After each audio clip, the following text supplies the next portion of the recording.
ng beef stir fry.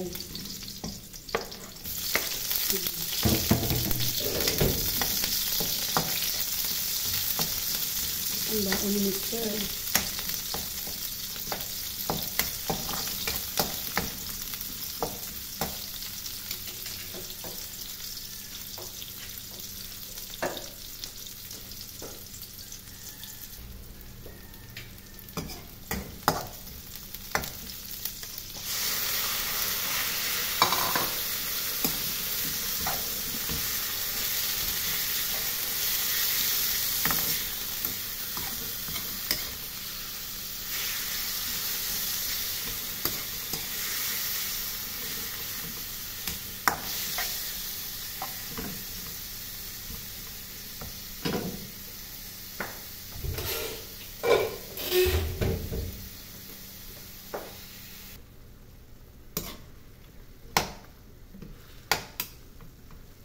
Patuyuan ko na to guys.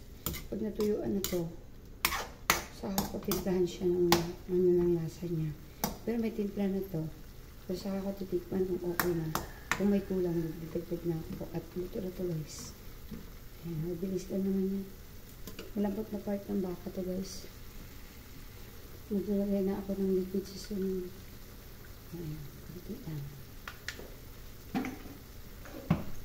Ayan, maglalagay ako ng panitan duro guys. Konti lang din. Kasi konti lang din yung luto.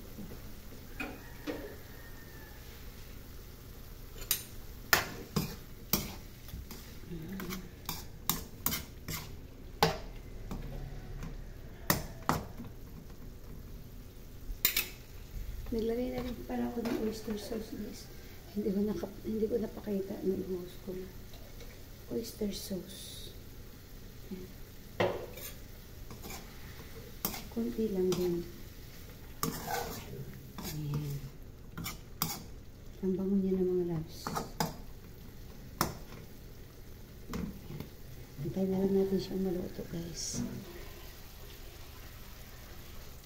Okay na ito mga loves. Ayan. Luto na siya. O, diba? Sarap. Thank you.